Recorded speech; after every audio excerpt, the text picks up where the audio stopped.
being a dark-skinned actress and also being funny and maybe not being the ideal of what they thought funny girls looked like. Right. They didn't know what to do with me, and I got offered nothing after I finished that show. Picture this. 6 friends hanging out in a Brooklyn apartment, laughing, arguing, and living their best lives. For millions of viewers in the 1990s, Living Single wasn't just a TV show. It was like watching their own friends every week. But what if I told you that behind all that laughter and joy, there was a secret war happening, a battle that most fans never knew about, where the cast had to fight just to keep their characters real and their show alive. Today, we're diving deep into the untold story of Living Single.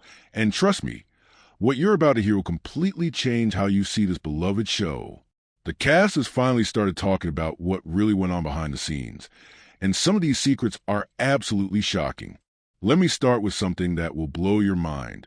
You know Maxine Shaw, that sassy lawyer who was always bursting to the door with her sharp tongue and even sharper wit? Well, she almost never existed. That's right.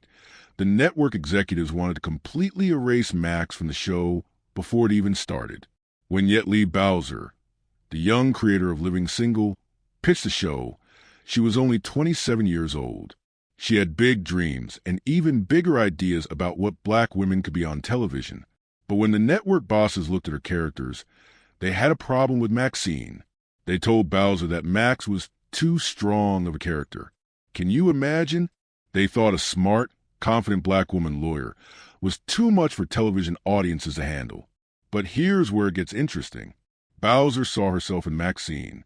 She had always wanted to be a lawyer, and she understood how important it was to have strong female characters on TV. So instead of backing down, she did something incredibly brave.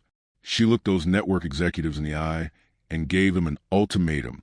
She said, "If you get rid of Max, you get rid of me." Think about that for a second. This young woman was willing to risk her entire career, her dream show, everything, just to keep one character. And you know what? It worked.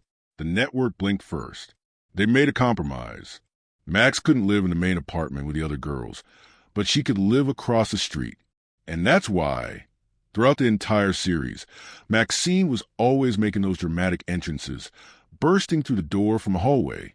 Every single time you saw her do that, you were actually watching the result of the very first battle this show had to fight just to exist. But the secrets were just getting started. While the cast was dealing with network pressure, they had their own challenge. All that amazing chemistry you saw on screen, all those moments where they felt like lifelong friends who had known each other forever, it was pure acting magic. Because in reality, these 6 people were complete strangers when they started filming.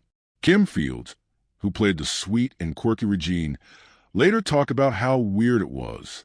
She said they had to immediately pretend they had been best friends for years, even though they had literally just met. It was like jumping into a pool of fake memories and somehow making them feel real. But here's something beautiful that helped make their friendships genuine. The show's creators decided to weave real family connections into the story. Queen Latifah's actual mother, Rita Owens, played Khadijah's mom on the show, and Kim Fields' real mother, Chip Fields, played Regine's mother. Having these real family members on set helped create an authentic feeling that you just can't fake. Even the apartment set had secrets. Most fans don't know that the iconic Brooklyn brownstone, where they all lived, wasn't actually built from scratch. It was recycled from another popular 90s show, Family Matters. The same set where the Winslow family lived was transformed into the home of our Living Single crew.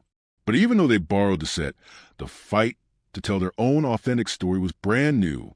Now, here's where the story takes a darker turn, and it involves one of the most painful chapters in TV history.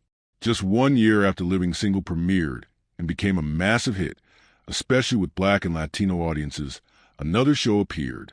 It was called Friends, and it was also about 6 single people navigating life in a big city. Sound familiar? The similarities weren't just coincidental. Years later, Queen Latifah revealed something that will make your jaw drop. She said that Warren Littlefield, who was the president of NBC at the time, was asked in an interview which show on television he wished he could have for his network. His answer? Living Single. And not long after that interview, Friends was created. Kim Coles, who played Sinclair, was even more direct about it. She said with complete certainty that living single influenced friends 100,000%. And when you really look at the characters, the connections are impossible to ignore. Kim pointed out how her character Sinclair, the sweet and spacey one, was almost identical to Phoebe from Friends. One was black, one was white, but their quirky, offbeat personalities were practically twins. But here's the part that really hurt. Both shows were made by the same studio, Warner Brothers, and filmed on the same lot, but the way they were treated was like night and day. T.C. Carson, who played the smooth stockbroker Kyle, talked about this years later, and you could hear the pain in his voice. He said, "We were getting less all around, and then they created Friends and gave them everything." While the Friends cast was getting massive paychecks, huge marketing budgets, and all the resources they could dream of, the living single cast had to fight for basic respect. T.C. Carson said watching this happen on their own studio lot felt like a slap in the face. Imagine being the trailblazers, the ones who proved this type of show could work, only to watch someone else use your blueprint to build a superhighway to success. The situation was so one-sided that there wasn't even a real rivalry. Kim Coles shared a story that's both funny and heartbreaking. She once approached Lisa Kudrow from Friends in an event and tried to explain that she was from that other show, hoping to start a conversation about the similarities. But Kudrow, while polite, had absolutely no idea who Kim was or what she was talking about. The Friends cast was so surrounded by their massive success and promotion that they were completely unaware of the controversy or the show that had paved the way for them. This created incredible pressure for the living single cast, but instead of breaking them apart, it actually brought them closer together, especially the women. They created their own safe space, a sisterhood that became their shield against an industry that often felt hostile. One of the most shocking secrets involves the pressure Kim Coles faced about her weight. She revealed that at the beginning of every single season, her manager would get a phone call from network executives saying that Kim needed to lose weight. But it wasn't just a suggestion, it became a threat. The executives told her that if she kept gaining weight, the writers would start putting fat jokes about her character into the scripts. This kind of pressure could have destroyed someone's confidence and career. But the sisterhood of living single was stronger than the network's cruelty. When Kim told Eric Alexander, who played Maxine, what the executives had said, Erica's response was immediate and fierce. She said, "I won't read those jokes." Queen Latifah also made it crystal clear to the producers that they would not be doing those kind of jokes on their show. They stood together like a wall, protecting each other from the ugliness of the business. But their bond went even deeper than just defending each other professionally. They built a world of body positivity, right in their own dressing rooms. Erica Alexander shared that the women would often undress in front of each other and look at their bodies, but not with judgment, with encouragement and celebration. At a time when they were considered bigger women by television standards, they cheered each other on, celebrating their real and beautiful shapes. This private ritual was like a powerful act of rebellion against the narrow beauty standards being forced on them by the industry. Their connection became so deep, it was almost biological. Kim Coles revealed something that no one ever knew before. She said that after spending so much time together on set, all the women's menstrual cycles synced up. It might sound like a small thing, but it was actually a powerful symbol of how intertwined their lives had become. This caring spirit showed up in moments of real grief, too. Kim Coles and Queen Latifah shared a backstage dressing room, and during filming, Latifah was dealing with the tragic death of her older brother, Lancelot Jr., who had been killed in a motorcycle accident in 1992. Kim felt it was her job to be the court jester to Queen, keeping Latifah laughing and finding joy during one of the most painful times in her life. This leads us to one of the most touching and hidden secrets of the entire series. Throughout all 5 seasons, Queen Latifah's character Khadijah wore a key around her neck. Most fans never knew what it meant, but that key was to the motorcycle she had bought for her brother. She wore it every single day on set as a quiet, personal tribute to the person she had lost. Every time you saw Khadijah on screen, you were seeing Queen Latifah carry her grief and her love in the most beautiful way. But even this strong sisterhood couldn't protect them from what came next. Every battle has a breaking point, and for Living Single, it came with the firing of T.C. Carson. This single act of betrayal didn't just hurt one person. It fractured the entire cast, broke the show's creative heart, and marked the beginning of the end. As the show continued, T.C. Carson had become the unofficial spokesperson for cast. He was the one who would speak up to the producers and writers when something didn't feel right. He wasn't fighting for money or fame. He was fighting to keep their characters real and positive. Carson talked about how he would push back when he felt the writers were trying to turn Kyle and Overton into stereotypes. He told them, "You cannot put two foolish black men against four strong black women." He understood what these characters meant to the community watching at home. But the network executives didn't see a passionate actor trying to protect the show's integrity. They saw someone who was causing problems. In a meeting near the end of the fourth season, they basically blamed him for all the issues they were having with the cast. The writing was on the wall. The way they fired him was cold and sneaky. On the show, Kyle's character was written off to take a job in London. Carson, sensing what was coming, asked the producers directly if he was being fired. He just wanted to know so he could prepare for his future. They looked him in the eye and lied. They told him, "No, we would never break up the group." Then came the ultimate betrayal. Carson was at home watching his final episode air on TV. He watched Kyle say goodbye to Max and head off to London. Not even 5 minutes after the episode ended, his phone rang. It was his lawyer telling him that his contract was not being renewed. He had been fired, and he found out by watching it happen on television. Carson later said, "It wasn't that I got fired. It was the way it was done." The impact on the rest of the cast was immediate and devastating. The magical chemistry that made the show special was shattered. Years later, on their podcast called Reliving Single, Erica Alexander had an emotional reunion with T.C. Carson and finally revealed how much his firing had hurt her. With tears in her eyes, she told him, "You were my comedy partner. Doing things without you was weird."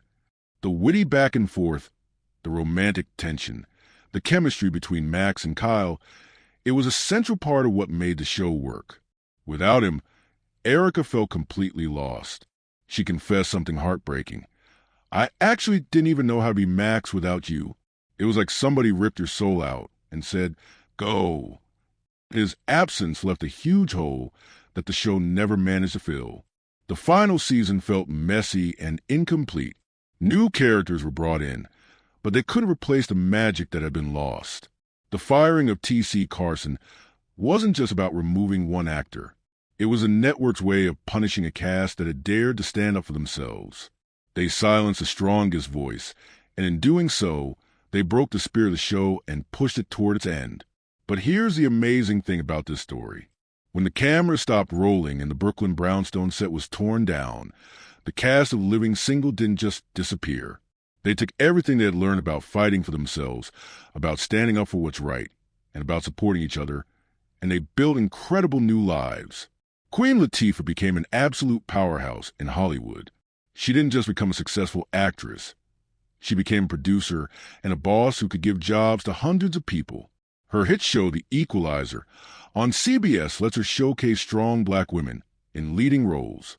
She became a mother and an advocate for health awareness. And despite all her massive success, she never forgot her Living Single family. She still stays in touch with them through their group chat and has said she'd be open to doing a reboot. Kim Fields, who had already been famous as a child star on The Facts of Life, smartly avoided the pitfalls that trapped so many young actors. She discovered a passion for directing and worked on shows like Kenan and Kel and many of Tyler Perry's projects. Today, she's back in front of the camera starring in the Netflix comedy The Upshaws alongside Wanda Sykes. She's also become a businesswoman with her own coffee brand and wellness platform. Kim Coles went through some tough times after the show, dealing with depression and money problems. But she turned her struggles into strength. She's now a successful author, a motivational speaker, and a coach who helps other people find their voice. She continues acting and co-hosts the Reliving Single podcast with Erica Alexander, keeping that sisterhood alive. Erica Alexander became the real-life version of Maxine Shaw. She channeled all that fire and intelligence into becoming an activist and entrepreneur. She co-founded a media company that produces stories about communities that don't usually get represented in Hollywood. Her company made award-winning documentaries like John Lewis, Good Trouble.